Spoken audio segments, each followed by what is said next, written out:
अस्सलाम वालेकुम व्यूअर्स, आप देख रहे हैं फरी आइडियाज़। आज हम स्टिचिंग क्लास की पहली क्लास शुरू करते हैं। पहला लेसन मैं आपको आज देने लगी हूँ, इसीलिए इस वीडियो को आपने पूरा ज़रूर देखना है। इस वीडियो को आपने स्किप नहीं करना। ये चीज़ आपकी बेसिक है और आपको हमेशा काम आने वाली चीज़ है। चाहे आप जब भी बैठें काम करने के लिए, स्टिचिंग करने के लिए, ये चीज़ जो पहली क्लास में मैं आपको बता रही हूँ ये आपके लिए बहुत अच्छी और फ़ायदेमंद चीज़ है। पहली क्लास में जो हमने थोड़े बहुत पॉइंट्स आपके साथ शेयर करने हैं वो हैं मशीन की सेटिंग, मशीन का इस्तेमाल, कैंची का इस्तेमाल, और सबसे बढ़कर सबसे जो बेसिक चीज़ है वो ये है कि जो आजकल वैसे भी हर कोई मोटर वाली मशीन यूज़ कर रहा है, तो मोटर वाली मशीन में जो स्टार्टर है उसका इस्तेमाल। अगर तो आप स्टार्टर का इस्तेमाल बहुत अच्छा कर लेते हैं तो यकीन जाने कि आपका सूट बहुत अच्छा भी सिल सकता है और आपकी मशीन कभी ख़राब हो ही नहीं सकती।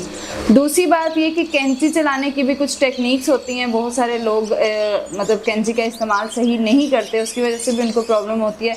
इसलिए आप मेरे साथ जुड़े रहें। ये 2 पॉइंट्स ज़्यादा बेसिक हैं, बाकी मशीन का इस्तेमाल मैं आपको साथ साथ बताती हूँ। सबसे पहले मशीन के बारे में थोड़ी सी गाइडलाइन आप ले लें। इसका ये काम करने बहुत ज़रूरी हैं। आप जब भी मशीन का इस्तेमाल करते हैं, और जो लोग वैसे भी सिलाई नहीं करते उनके घर अगर मशीन है भी तो वो बड़ी डस्टी होती है। सबसे पहले आपने मशीन को रखना है। काम करने से पहले आपने अपनी मशीन की डस्टिंग ज़रूर करनी है, उसको हल्का हल्का इस तरह से, ये जो जिस तरह मैं मतलब ये काम कर रही हूँ, आपने भी इस तरह अपनी मशीन को हल्का फुल्का साफ़ ज़रूर करना है, क्योंकि डेली बेसिस पे इस पर डस्ट हो जाती है। इससे ये होगा कि डस्ट आपकी मशीन के अंदर नहीं जाएगी और जो है वो मशीन जाम नहीं होती। अच्छा, डस्टिंग हमारी होगी, उसके बाद आपने जो है धागा जब डालना है बीच में, फिरकी आपने भरनी है। अगर तो फिरकी आपको पता है कि यहाँ से भरी जाती है, आप इसके ऊपर फिरकी लगाते हैं और यहाँ से ये फिरकी भरी जाती है। एक और चीज़ कि कुछ लोगों की मशीन यूँ चलाने से इसको अगर आप ऊपर कर लें तो आपकी फिरकी ज़्यादा सही भरे जा सकती है, कुछ लोगों की इसकी वजह से फिरकी जाम हो जाती है। ये चीज़, ये पॉइंट आप देख लें। इसको आप हल्का सा प्रेस करेंगे तो आपकी फिरकी भरी जाएगी। उसके बाद आपने फिरकी की डब्बी को देखना है। इस चीज़ को आपने देखना है कि इसके अंदर कोई धागा तो नहीं है। अगर है तो इसको आपने ना अंदर से इसकी सफाई करनी है। जब भी आप फिरकी इस डब्बी में डालें तो इसको यहाँ पे फूंक मार के थोड़ा सा इसको साफ़ कर लिया करें। उससे ये होगा कि आपकी ये डब्बी मतलब कोई धागा अगर फंसा है तो वो आसानी से निकल आएगा। उसके बाद आपने डब्बी को देखना है कि आपकी डब्बी टाइट तो नहीं है। अगर तो आपको अपना धागा टाइट लग रहा है तो आपने अपनी फिरकी यहीं से निकालनी है बाहर, और इस जो पेच को हल्का सा लूज कर देना है। इसको आपने फिरकी की मदद से ही हल्का सा लूज करना है। ये हो जाता है इसी से ही।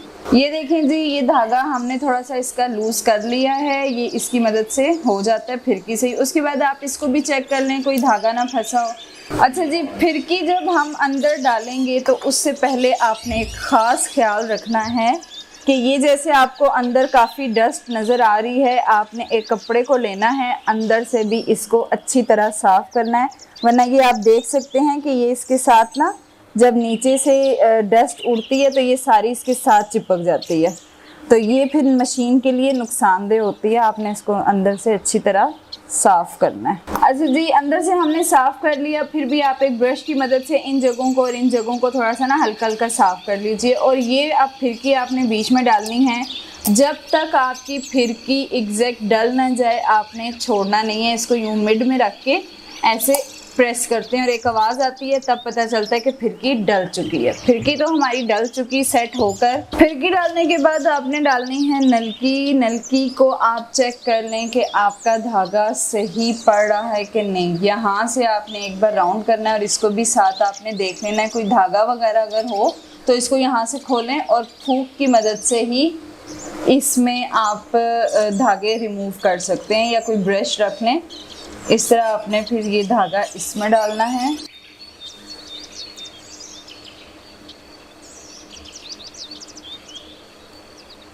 ये धागा आपका डल चुका है, लेकिन आपने यहाँ से चेक करना है कि क्या ये धागा आपका टाइट है, तो आपने इसको हल्का सा लूज कर देना है। ये हमारा लूज हो गया, ठीक है। अब उसके बाद एक बार आपने पाँव इस धागे को पकड़ना है, ऐसे नीचे की तरफ करना है और ये आपका धागा आ गया। बहुत ज़्यादा आपने बार बार पाँव को ऐसे घुमाना नहीं है, वरना नीचे धागे फंस जाते हैं। ये हमारा काम हो गया।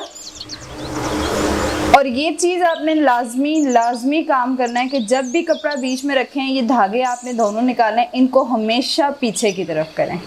पीछे की तरफ धागा करेंगे तो कभी मशीन में धागा नहीं फंसेगा। अब आपने ये काम करना है कि अपने धागों को ऐसे दोनों को खींचना है और चेक करना है कि आपके इक्वल बाहर आ रहे हैं। अब ये मेरी मशीन के ऊपर नीचे वाला धागा इक्वल आ रहा है, मतलब इसमें कोई कहीं किसी एक धागे को भी खिंच नहीं लग रही। यहाँ तक हो गया हमारा काम। अगला जो हमारा काम आ जाता है वो आ जाता है स्टार्टर का। स्टार्टर वैसे तो पाँव से इस्तेमाल होता है, लेकिन मैंने ऊपर रखा है कि मैं आपको बता सकूं कि आप इसका इस्तेमाल किस तरह से करेंगे। कपड़े को आपने रखना है जब मशीन में, तो इस रुख पे कभी कपड़ा नहीं रखना कि ये कपड़ा आपका सारा मशीन के अंदर जाए। हमेशा कपड़े को इस रुख में रखना है कि कपड़ा आपका हमेशा ये जो ज़्यादा वाला है वो बाहर की तरफ हो।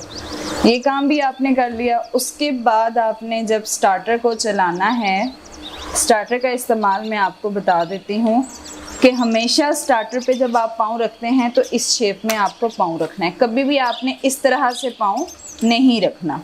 हमेशा स्टार्टर के ऊपर आपने पाँव इस तरह से रखना है और फिर आपने उसको आराम से शुरू करना है चलाना। बहुत ज़्यादा मैं आपको बताती हूँ यहाँ से कि आपने फ़ौरन इसको ऐसे नहीं कर देना।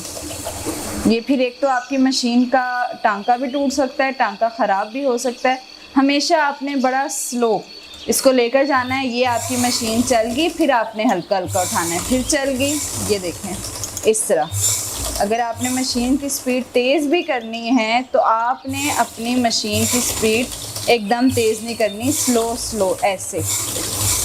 ये चीज़ पाँव हमेशा आपने इस तरह स्टार्टर पे रखना है, फिर आपका कभी भी एकदम स्पीड आपकी तेज़ नहीं होगी। ये हो गया। अब आप इस मशीन का टांका देख लें कि हमने थोड़ी बहुत सेटिंग तो की है, टांका बिल्कुल परफेक्ट है, लेकिन ये टांका बहुत छोटा है। साथ ही मैं आपको टांके का भी थोड़ा सा गाइड कर देती हूँ। अच्छा, टांका था मशीन का बहुत छोटा। नॉर्मली 10 पर आपका टांका बिल्कुल परफेक्ट होता है। यहाँ पे कुछ पॉइंट्स होते हैं, आप ऊपर की तरफ जाना शुरू होंगे यानी 15-30 तक अगर आप जाएंगे तो इट्स मीन कि ये टांका बहुत ही कम हो गया। आपने बस इसको 10 पर रखना है। 10 पर ये टांका आपको 10 पॉइंट नज़र आएगा लेफ़्ट साइड पर। 10 पर आपने ये रखना है। 10 पर ये टांका मशीन का बिल्कुल परफेक्ट देती है। फिर अब आपने इसको, और हमेशा याद रखिएगा कि कभी एकदम आपने कपड़ा रख के स्टार्टर नहीं चलाना। पहले हाथ की मदद से 1-2 टांके आगे करने हैं, उसके बाद आपने अपनी मशीन को चलाना शुरू करना है। अब इसी में एक और चीज़ है कि जब आप स्टार्टर पाँव से चला रहे होते हैं, अक्सर चलाते चलाते आपको कहीं रोकना है तो आपने ऐसे रोकना है। अक्सर जब आप मशीन को चलाते हैं और चलाते चलाते आपको कहीं पर एकदम रुकना पड़ जाता है, जैसे मैं भी आपको बताती हूँ कि सिलाई स्पीड से हो रही है और एकदम आपको रोकना है मशीन को, तो बड़े ही आराम से आपने इसके ऊपर हाथ रखना है। ये मशीन वहीं पे रुक जाएगी। कभी यूं पकड़ के मत रोकिएगा, हमेशा यूं रखिएगा हाथ। अच्छा जी, यहाँ तक कि कुछ पॉइंट्स आपको उम्मीद है समझ आ गए होंगे। उसके बाद जब आपकी मशीन का काम ख़त्म हो जाएगा, जब आपने ड्रेस स्टिच कर लेने हैं, आपने धागे को निकाल देना है और यहाँ से आपने डब्बी को भी निकाल देना है। इनको निकाल के आपने रखना है साइड पर। और हर रोज़ मतलब जब भी आप कोई एक आध सूट सिलाई कर रही हैं, कोई थोड़ा बहुत काम कर रही हैं, तो काम करने के बाद आपने 1 ड्रॉप यहाँ पे ऑयलिंग का करना है, 1 ड्रॉप आपने यहाँ पे डाल देना है। एक ही ड्रॉप आपका, ये 3 पॉइंट्स हैं यहाँ पे डालने हैं आपने। एक ड्रॉप बस हर तरफ आपने इसके डाल देने हैं। ये बहुत ज़्यादा डालने की ज़रूरत नहीं है, बस 1 ड्रॉप। अगर आपकी मशीन रोज़मर्रा चल रही है तो फिर आपकी मशीन कभी भी ख़राब नहीं होती और ना ही जाम होती है।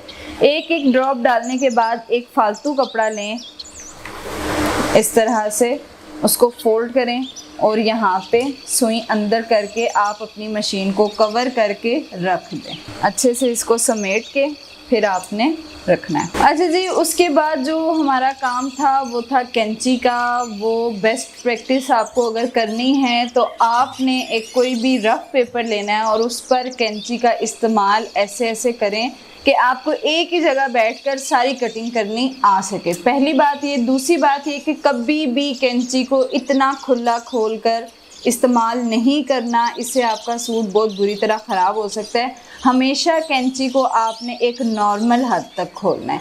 एक नॉर्मल हद पे जब आप खोलेंगे, जैसे कि अब मैं यहाँ पे थोड़ा सा आपको बताती हूँ, एक नॉर्मल हद पे जब आप खोलेंगे तो वो जस्ट आप जितना कपड़ा कट करना चाहते हैं ना, बस वो ही होगा। अगर आप कैंची को बहुत बड़ा खोलते हैं और आपकी कैंची बहुत तेज़ है तो एकदम कट करते करते आपका कट बहुत लंबा हो जाएगा। पहली बात तो ये जो नोट डाउन करना बहुत ज़रूरी है, कैंची को हमेशा एक नॉर्मल हद तक खोलें। उसके बाद जो ये निशान आपको नज़र आ रहे हैं, ये मैं आपको सिर्फ एक एज अ हिंट के लिए बता रही हूँ कि आपने कैंची को किस तरह इस्तेमाल करना है और इसकी प्रैक्टिस क्या हो सकती है। हमेशा शर्ट को आपने यूँ करके काटना होता है। कभी भी आप शर्ट को ऐसे हिला हिला के नहीं काट सकते, आपकी शर्ट ख़राब हो सकती है। हमेशा कपड़ा एक ही जगह रहेगा। आपको सिर्फ अपने हाथ से कैंची का इस्तेमाल अच्छे से अच्छा करना आना चाहिए, और वो प्रैक्टिस आपकी तभी मुमकिन है जब आपने उसको पेपर पर किया होगा। अभी जैसे कि मैं एक ही जगह खड़ी हूँ, मैं कपड़े को भी नहीं हिला रही हूँ।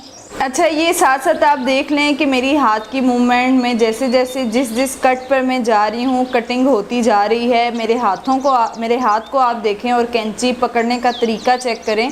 इसी तरह अगर आप रखेंगे तो आपके लिए भी बहुत आसानी होगी। इसी तरह आप कटिंग करते जाएं और आपके लिए प्रैक्टिस हो जाएगी। ये सारा काम एक ही जगह खड़े होके हो गया। लेकिन जो अक्सर लोग ऐसा करते हैं, वो शर्ट को काटने लगेंगे तो अच्छा जी अब ये कटिंग है तो शर्ट को यूं कर लो, अच्छा गोल कटिंग है तो शर्ट को ऐसे घुमा लो। ऐसे आपने कभी भी नहीं करना, हमेशा एक ही जगह रख के कटिंग की जाती है। दर्जियों को भी अगर आप जाके देखेंगे वो कभी भी अपने कपड़े को नहीं हिलाएंगे। कैंची का इस्तेमाल अगर आपने इस तरह घुमा घुमा के करना है तो एक पेपर ले लें और पेपर पर आप उसकी प्रैक्टिस करें। बस अपनी मर्ज़ी से उसको गोल गोल घुमाते जाएं वो आपकी इतनी पक्की प्रैक्टिस हो जाएगी ना कि आप कपड़ा, कोई भी कपड़ा हो आपका, कभी भी मसला नहीं करेगा। ओके जी, खुदा हाफिज़। इंशाल्लाह नेक्स्ट वीडियो में मुलाकात होगी एक नई इंफॉर्मेशनल वीडियो के साथ।